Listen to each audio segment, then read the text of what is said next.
What's going on, guys? Today's video is going to be very, very deep. The ghosts of real men hunt the men of today. One of the things that I have realized in my YouTube career of almost 20 years, 2009, 19, I would say 20, not 20, but 17, 18 years, is that men have become bitches. I just deleted this comment where this person was going, I didn't even read the whole comment. He was just going on and off, talking about real men and all this other stuff. And when I was growing up, there used to be something called first place, second place, third place, fourth place. You would run a race and you had ribbons.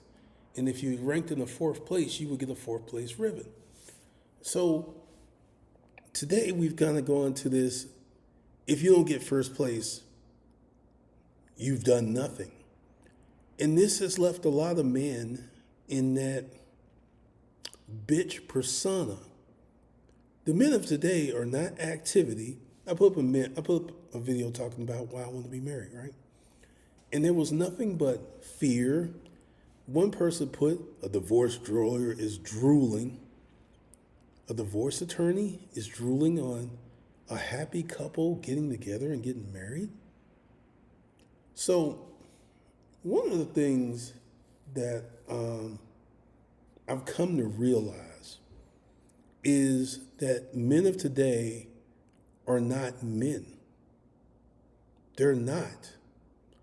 They're wimps. They're cowards. They have no courage. They have no passion. And essentially, you have a bunch of men who are following followers. Like, one of the things that gets me with men of today is the lack of leadership, the lack of being someone who protects and provides. It is like, they're not saying, I'm not ready. They're saying, I don't want that. I don't want to be a protector. I don't want to be a provider. I don't want to be the man of the house. And this whole thing is that men of today have no real dating, sexual, or women experience. Now, what do I mean by that? I've had some great women in my life. Great women. I've had relationships where we never had a fight. I've had relationships where women followed my lead. I had relationships where women didn't question me. I've had some really, really good relationships. On that note, I've had a few shitty relationships. I would say 90% of my relationships have been positive, and 10% have been shitty. So I'm going to allow that 10% to influence the 90%? This is what the average man does. If they have one bad relationship, all women are hoes. Can't trust them. They'll divorce you in a heartbeat. The reality is there are a ton of good women out there. There's a ton of great women out there. There's a ton of amazing women out there. And you as a man need to ask yourself this question. If all of these great women are out there, how come you cannot get one? That's where the thing starts to fall apart. The lack of accountability. The men of today don't want to take no accountability. It's like all women are hoes, 304s. I mean, I've literally seen podcasts where that's what they classify all women as. Not some women, but all women. And it's very sad that you have such a large group of men who have such a negative thought of women. When I came to Atlanta in 1989, dating was very, very different. You would go out on Saturday night and you would see couples everywhere. Couples everywhere. Now this thing is you have a bunch, well, Where I go, I see couples, but you gotta have a little cash. I'll talk about that in a minute. But when I got here in the 80s, you would see couples everywhere. It was a normal thing. It was a normal thing for a man to want a woman. It was normal.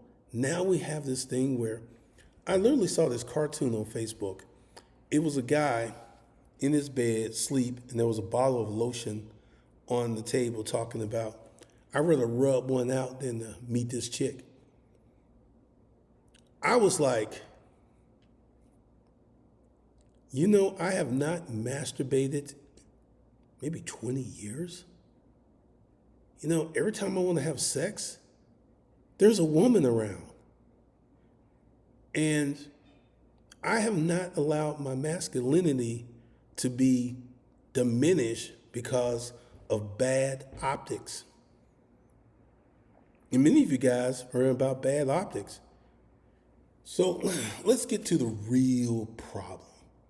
The real problem. Money. This right here is the hugest element of today's man. A lack of money. Now, let's go ahead and look at it. Many of today's men do not want to make more money. They want just enough money where they can live comfortable, whatever is comfortable for them. That's it. It's 2026. You can make as much money as you want. You can have the life that you want. You can build the life that you want. But the average man doesn't want to do that. On my main YouTube channel, I have a number of men who are hating me. And then there's always a question of my money. Always a question. They're more concerned about my money than my CPA.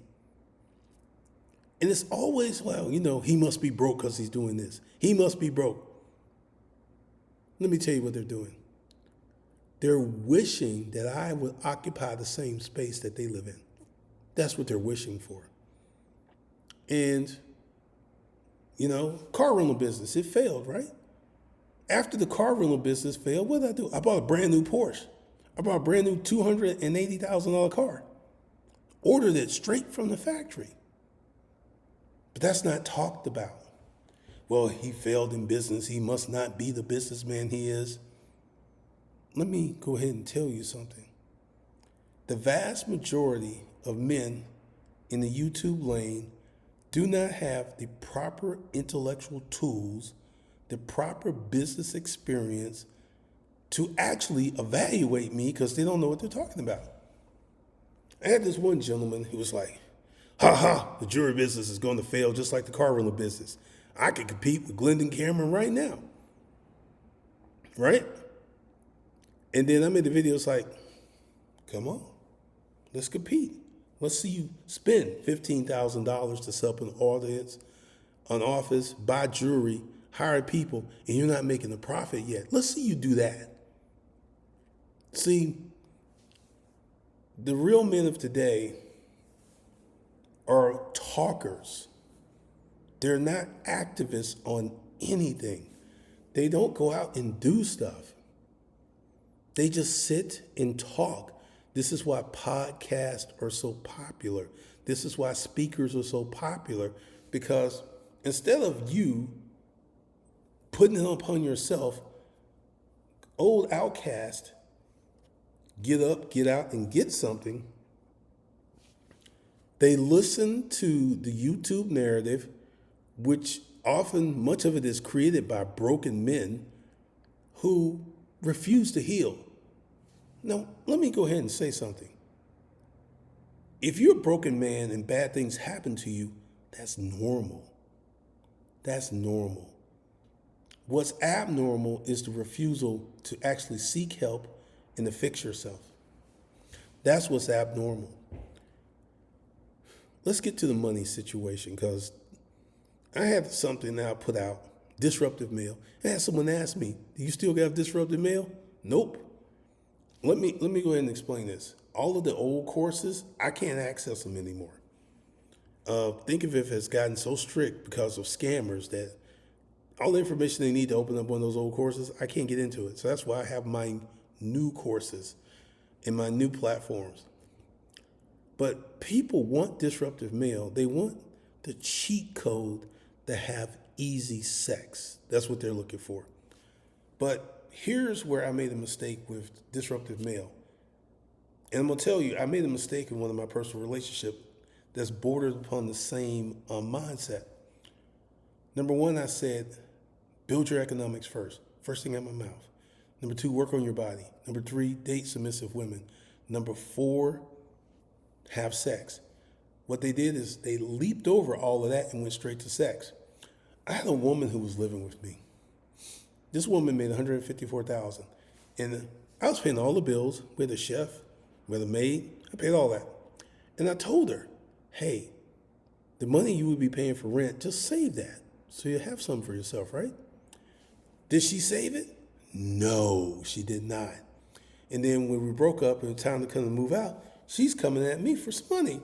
I'm like, wait, whoa. You should have about $20,000, $30,000 in the bank. Why are you coming at me for money? I'm not giving you a penny. You make $154,000 a year. You have great credit. You will be okay. And then she moved out and got a very nice place. Now, this is one of the things that many of the men of today have never experienced. When a woman breaks up with you but can't leave you alone. She broke up with me, she moved out the house, got her own place.